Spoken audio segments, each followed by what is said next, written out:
ओम शांति। आज हम 17 अगस्त के साकार मधुर महावाक्य सुनेंगे। बाबा हमें रोज़ ज्ञान और योग बल द्वारा आत्मा को कैसे शक्तिशाली बनाना है, कैसे तंदुरुस्त बनाना है, उसकी कई विधियां बताते हैं। आज बाबा ने उन बच्चों को याद किया है जो घर गृहस्थ में रहते भी ट्रस्टी होकर रहते हैं। और बाबा ने खास ये कहा कि घर में रहते भी यही समझो कि ये हम शिव बाबा के भंडारे का खा रहे हैं। तो भोजन के ऊपर आज बाबा ने विशेष हमें युक्ति बताई। अगर ये समझकर हम खाते हैं कि हम शिव बाबा के भंडारे का खा रहे हैं और शिव बाबा मालिक है, हम ट्रस्टी हैं, तो उन बच्चों का हृदय बिल्कुल शुद्ध हो जाता है। तो ये एक बहुत सुंदर युक्ति है। वैसे भी ब्रह्मा भोजन की तो अपरम अपार महिमा है। कहा जाता है उस भोजन के लिए, तो ब्रह्मा भोजन के लिए देवताएं भी तरसते थे। तो ऐसा ब्रह्मा भोजन जो शिव बाबा के भंडारे का है, भगवान को भोग लगा है, वो भोजन जो खाता है उसके हृदय की सब अशुद्धि दूर हो जाती है। गायन भी है, भोलेनाथ का भंडारा भरपूर, काल कंटक सब दूर। सुनते हैं आज के महावाक्य। मीठे बच्चे, बाप और वर्षे को याद करने में तुम्हारी कमाई भी है तो तंदुरुस्ती भी है। तुम अमर बन जाते हो। बाप और वर्षे को याद करने में तुम्हारी कमाई भी है तो तंदुरुस्ती भी है, तुम अमर बन जाते हो। प्रश्न है, हृदय को शुद्ध बनाने की सहज युक्ति कौन सी है? इजी युक्ति, सहज युक्ति। उत्तर है, कहाँ भी रहो ट्रस्टी होकर रहो। हमेशा समझो हम शिव बाबा के भंडारे से खाते हैं। शिव बाबा के भंडारे का भोजन खाने वालों का हृदय शुद्ध होता जाता है।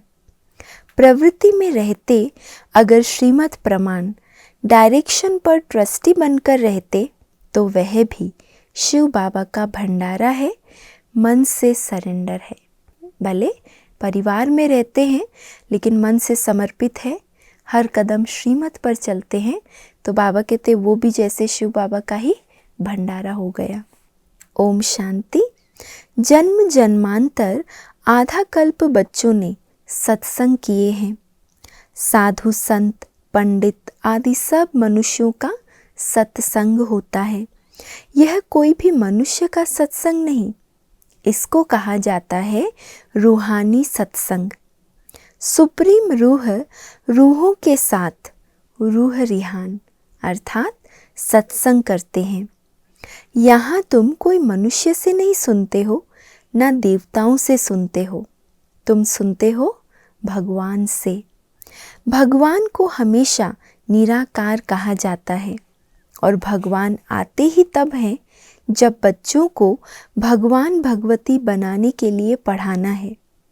भगवान भगवती का पद सिवाय भगवान के कोई दे न सके। तो यहाँ जो भगवान भगवती शब्द कहा गया है वो किस रूप में कहा है? समान, परमात्मा के समान बनाने वाले। तो परमात्मा तो एक ही है, भगवान एक ही है, लेकिन देवी देवताओं को भी, क्योंकि वो बिल्कुल परमात्मा के जैसे समान हो गए हैं, तो इसीलिए उनको भी भगवान और भगवती कहा जाता है। तुम बच्चे जानते हो कल्प कल्प संगम युग होता है तो निराकार भगवान आकर हमको ज्ञान देते हैं। ये भी सिर्फ तुम ही समझते हो, दूसरा कोई मुश्किल समझ सके। शिव बाबा आते हैं ज़रूर, परंतु उनके बदले कृष्ण को गीता का भगवान कह दिया है। तो ज़रूर सबकी बुद्धि में मनुष्य तन ही आता होगा। तुम ही दैवी गुण वाले थे और अब आसुरी गुण वाले बने हो, फिर अब दैवी गुण वाले बनते हो। दैवी गुण वालों को ईश्वरीय संप्रदाय, आसुरी गुण वालों को आसुरी संप्रदाय कहा जाता है। अब निराकार बाप, निराकार संप्रदाय अर्थात एकदम नया शब्द बाबा ने आज कहा, निराकार संप्रदाय।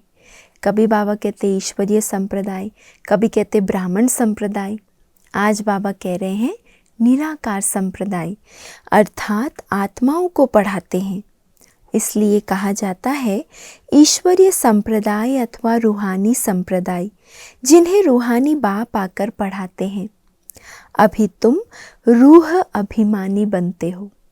ये भी नया शब्द, रूह अभिमानी। देही अभिमानी, आत्म अभिमानी कॉमन है। आज बाबा नया शब्द यूज़ कर रहे, रूह अभिमानी बनते हो। हम आत्मा हैं, बाप हमको पढ़ाते हैं, कहते हैं मुझे याद करो तो तुम्हारे विकर्म विनाश होंगे। रूहों को ही पढ़ाते हैं, वही नॉलेजफुल है। और ऋषि मुनि आदि तो सब नीति नीति कहते गए, अर्थात हम रूह को नहीं जानते हैं। जब तक वह ज्ञान सागर सम्मुख न आए तो ज्ञान कैसे समझाए। ये अच्छी रीति समझने की बातें हैं। हमको कोई मनुष्य नहीं पढ़ाते, हमको बाप पढ़ाते हैं। वह है बेहद का बाप, निराकार। ये भी बच्चों को समझाया है। साकार और निराकार दो बाप हर एक को होते हैं, एक रूहानी और दूसरा जिस्मानी। रूहानी बाप ही आकर रूहों को पावन बनाते हैं। तुम जानते हो हम पावन थे, पतित बने, फिर पतित से पावन कैसे बनते हैं। चित्र भी सामने है, बाबा राय देते हैं। घड़ी घड़ी चक्र के सामने जाकर बैठो तो बुद्धि में सारा ज्ञान आ जाएगा कि हम अभी संगम युग पर बैठे हैं और सभी अपने को कलयुग में समझते हैं। कलयुग को घोर अंधियारा कहा जाता है। अभी तुम हो संगम पर, अभी तुमको रोशनी है। सतयुग में फिर तुमको यह ज्ञान नहीं मिलता है। बाप जब आते हैं तब ही घोर सोजरा होता है। यह संगम युग है ही कल्याणकारी युग। इन जैसा युग कोई होता ही नहीं। जबकि बाप आते हैं, सतयुग को कल्याणकारी नहीं कहेंगे। वहाँ किसका कल्याण नहीं होता। कल्याणकारी युग तो संगम है, जब कल्याणकारी बाप आकर हम सबका कल्याण करते हैं। कल्याण संगम पर ही होता है। सतयुग में तो है ही कल्याण। संगम पर कलयुग को सतयुग कल्याणकारी बनाते हैं। तो अब तुम्हारा देखो कितना कल्याण होता है। सिर्फ बाप और वर्षे को याद करने में कितनी तुम्हारी कमाई है। कमाई की कमाई भी है और तंदुरुस्ती की तंदुरुस्ती भी है। तुम्हारा जीवन अमर बनता है। तुम्हारी कभी अकाली मृत्यु नहीं होती है। तो बच्चों को कितनी खुशी होनी चाहिए, क्योंकि तुम्हारी बुद्धि में सारी नॉलेज है। यहाँ तुम बच्चे आते हो तो पुरुषार्थ कर म्यूज़ियम में चित्रों पर समझाने के लायक बनना चाहिए। अपने आप को होशियार बनाना चाहिए कि चित्रों पर कोई भी नए आए तो उनको अच्छी तरह हम समझा सकें। ऐसा नहीं हमें आता नहीं है समझाना, लेकिन समझाते समझाते प्रैक्टिस हो जाएगी तो ज़रूर अपने को लायक बनाना है। अपने को लायक बनाने के लिए 7-8 रोज़ बैठकर सीखो। प्रैक्टिस हुई, झट भागा सर्विस पर, सर्विस करके फिर लौट आए। ये सीखना तो बहुत सहज है। चित्रों को सामने देखने से ही बुद्धि में आ जाता है कि हम संगम पर बैठे हैं। आज की दुनिया में बहुत मनुष्य हैं, कल बहुत थोड़े होंगे। इतने ये सब वापस जाने हैं। अभी बाप स्वयं आए हैं, बच्चों की कितनी इज्जत रखते हैं। दूर देश का रहने वाला आया देश पराए। रावण का देश पराया देश है ना। राम के देश में तो कभी रावण आ न सके। इस पर एक कहानी अथवा कथा भी सुनाते हैं। जो भी कथाएं सुनाते हैं वह सब है कहानियाँ। ना तो कहानियों में कोई सार है, ना नॉवेल्स में कोई सार है। नॉवेल्स भी कितने ढेर बिकते हैं। सिर्फ नॉवेल्स बेचने वाले लखपति हो जाते हैं। अभी तुम बच्चों की परवरिश तो बाप के हाथ में है। कितनी नशे की बात है। हमारी परवरिश करने वाला स्वयं भगवान है। बस तुम ही से खाऊं, अर्थात तुम्हारे ही भंडारे से खाऊं। तुम्हारी सारी परवरिश यहाँ ही होती है।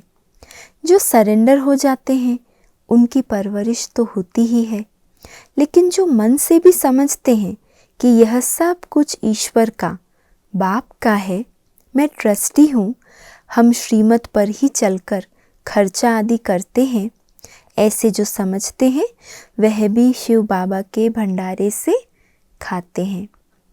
घर गृहस्थ में रहते भी बिल्कुल मन बुद्धि से समर्पित ट्रस्टी जीवन है।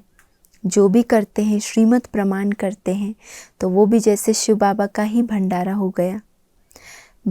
शिव बाबा के भंडारे से खाने से हृदय शुद्ध होता है।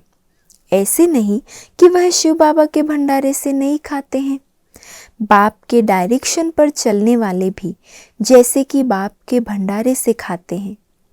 जिस भंडारे से खाया वह भंडारा भरपूर, काल कंटक दूर। उसके बाद तुम कभी भी अकाले मृत्यु को नहीं पाएंगे। इस समय ही शिव बाबा आते हैं, उनकी महिमा भी गाई हुई है, शिव जयंती भी मनाते हैं, परंतु उनका भंडारा कैसे होता ये कोई भी नहीं जानते हैं। बाबा भी बरोबर आते हैं ना। बच्चे जो भी आते हैं उनको शिव बाबा के भंडारे से खाना मिलता है। अच्छा, मेल सरेंडर होता है तो ठीक है, अगर वह सरेंडर नहीं होता तो माताएं क्या करें? क्योंकि कमाई है पति की, वह तो सरेंडर होता नहीं।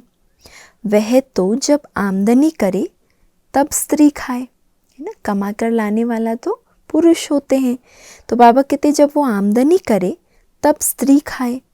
हाँ, जोड़ा सरेंडर है तो फिर शिव बाबा के भंडारे से परवरिश हो सकती है। ऐसे कोई युगल हैं अगर बिल्कुल समर्पित, तो बाबा कहते मेरे भंडारे से उनकी फिर परवरिश हो सकती है। यह बाप बच्चों को अच्छी रीति समझाते हैं। बुद्धि में रखना है, हम बाप के पास बैठे हैं। जब तक कर्मातीत अवस्था हो जाए, दिन प्रतिदिन हम अपने स्वराज्य के नज़दीक आते जाते हैं। समय बीतता जाता है, तुम नज़दीक आते जाते हो। चक्र पूरा होता है। तुमने अब 84 जन्मों के चक्र को जाना है। चक्र को देखने से ही कहेंगे हम अभी संगम पर हैं। इस तरफ है कलयुग, उस तरफ है सतयुग। कल हम अपने सुखधाम में होंगे। दुनिया को पता नहीं है, वो तो बिल्कुल ही घोर अंधियारे में है। तुम बच्चों को बहुत खुशी होनी चाहिए। बेहद के बाप से हम 21 जन्म की कमाई करते हैं, सदा सुख का वर्षा पा रहे हैं, ये खुशी रहती है। स्वर्गवासी बनना ये तुम्हारी ही तकदीर में है। स्वर्ग एक वंडरफुल चीज़ है। जैसे 7 वंडर्स दिखाते हैं ना, ये तो सबसे बड़ा वंडर है। जो कलयुग में है 7 वंडर्स देखने जाते हैं, बाबा कहते हैं उनको तो पता ही नहीं कि सबसे बड़ा वंडर तो स्वर्ग है। चित्र भी है वंडरफुल स्वर्ग के। यह लक्ष्मी नारायण स्वर्ग के मालिक थे, इसलिए बाबा ने लिखा था ऊपर में सूर्यवंशी का लिखो, उसके नीचे चंद्रवंशी का लिखो, तो आधा कल्प पूरा हो जाएगा। सूर्यवंशी चंद्रवंशी 1250 वर्ष, तो फिर लाखों वर्ष की तो बात ही उड़ जाए। वहाँ बाहुबल में कितना खर्चा होता है, यहाँ शुरू से लेकर अंत तक कुछ भी खर्चा नहीं होता है। ये तो बाप और बच्चों का हिसाब है, खर्चे की बात ही नहीं। यहाँ बच्चे आकर रिफ्रेश हों इसलिए मकान आदि बनाते हैं। बच्चों का ही पैसा है, सो भी कितने दिन तो पास हो गए, बाकी थोड़े दिन हैं, खर्चा कुछ भी नहीं। तुम जीवन मुक्ति पाते हो बिगर कौड़ी खर्चे। इसमें सिर्फ मेहनत की बात है, स्वयं के पुरुषार्थ की मेहनत की बात है, बाकी खर्चे आदि की कोई बात नहीं। भगवान को तो सब भक्त याद करते हैं, परंतु ये नहीं जानते कि भगवान कौन है। भगवान को ना जानने के कारण बहुतों को भगवान मान लेते हैं। अब तुम बच्चों को सच्चे बाप का परिचय देना है। बाबा ने कितनी बार समझाया है, बड़े बड़े चित्र मुख्य स्थानों पर लगाओ। जैसे एरोड्रम है, एरोड्रम वाले क्या लेंगे? उनको समझाओ ये तो सब मनुष्यों के कल्याण के लिए है। इनको समझने से ही मनुष्य बाप से वर्षा ले विश्व का मालिक बन सकते हैं। देखो बाबा की कितनी विशाल बुद्धि है, विशाल दिल है। बाबा कहते हैं ऐसे ऐसे बड़े मुख्य स्थानों पर बड़े बड़े चित्र लगाओ। मुख्य बाबा कहते हैं वर्षा लेकर मालिक बन सकते हैं। मुख्य है दिल्ली, दिल्ली कैपिटल है ना, वहाँ सब इकट्ठे होते हैं। वहाँ टीन पर ऐसे बड़े बड़े चित्र हो। मुख्य है ही त्रिमूर्ति, गोला और झाड़। ये सीढ़ी तो कमाल की है, इसमें विनाश आदि भी अच्छी रीति लिखा हुआ है। और पतित पावन परमपिता परमात्मा है या पानी की गंगा, जज करो। ब्रह्मा कुमार कुमारियाँ पूछते हैं ईश्वर सर्वव्यापी है या एक निराकार परमपिता परमात्मा है। बाप से तो बच्चों को वर्षा मिलता है, मुख्य है ही यह चित्र। त्रिमूर्ति का चित्र भी बहुत बहुत वैल्यूबल है। ब्रह्मा द्वारा विष्णुपुरी की स्थापना होती है, फिर वही पालना भी करेंगे। बच्चों को अथाह खुशी रहनी चाहिए। बेहद का बाबा हमको पढ़ाते हैं स्वर्ग का मालिक बनाने के लिए। शुरू में भी बाबा ने कहा ना, भगवान भगवती बनाने वाला एक भगवान ही है और कोई बना न सके। बाबा आकर स्वर्ग की स्थापना और नर्क का विनाश कराते हैं। इसलिए महाभारत लड़ाई भी साथ में है। हर 5000 वर्ष बाद यह चक्र फिरता है। बाप भी कल्प कल्प कल्प के संगम युगे आते हैं। गीता में उन्होंने फिर युगे युगे लिख दिया है। सो भी 5 युग हैं, 5 बार आए, फिर 24 अवतार। फलाना अवतार क्यों लिख दिया है? मनुष्य कितने यज्ञ तप तीर्थ आदि करते हैं, समझते हैं ये सब रास्ते भगवान से मिलने के हैं, इसीलिए बहुत खुशी खुशी से मेहनत करके भी जाते हैं। परंतु भगवान के पास तो कोई भी जा नहीं सकते हैं। आधा कल्प कितना माथा मारा है, जन्म जन्मांतर फेरे लगाए, ये किया, फिर भी बाप नहीं मिला। अभी बाप तुम बच्चों के कितना नज़दीक है, कितना नज़दीक है, माना एकदम सम्मुख बैठकर डायरेक्ट हमको पढ़ा रहे हैं, तुमसे बात कर रहे हैं, तुमको समझा रहे हैं। तुम समझते हो कल्प कल्प हूबहू हम ऐसे मिलते हैं। जो कुछ बीता कल्प कल्प होगा, वही दादा जौहरी होगा। फिर उसमें ही बाबा प्रवेश करेंगे, फिर वही बच्चे आकर बाप के बनेंगे और फिर से स्वर्ग का वर्षा लेंगे। यह बाप का तुम बच्चों के साथ अनादि अविनाशी पार्ट कल्प कल्प ऐसे ही रिपीट होता रहता है। तो इसकी खुशी रहती है कि हमने हर कल्प के लिए भगवान के साथ अपना पार्ट नूंद लिया है। अब हर कल्प हम ऐसे ही बाबा से मिलेंगे, बाबा की प्यार से सेवा करेंगे, अनेकों को रास्ता बताएंगे, भगवान की पालना के अधिकारी बनेंगे। तो हम सभी ने ये भाग्य हर कल्प के लिए नूंद लिया है। अच्छा, मीठे मीठे सिकी लधे बच्चों प्रति माता पिता बाप दादा का याद प्यार और गुड मॉर्निंग। रूहानी बाप की रूहानी बच्चों को नमस्ते और हम सब रूहानी बच्चों की रूहानी माता पिता बाप दादा को याद प्यार, गुड मॉर्निंग और नमस्ते। धारणा के लिए आज का मुख्य सार है, पहला, यह कल्याणकारी संगम युग है।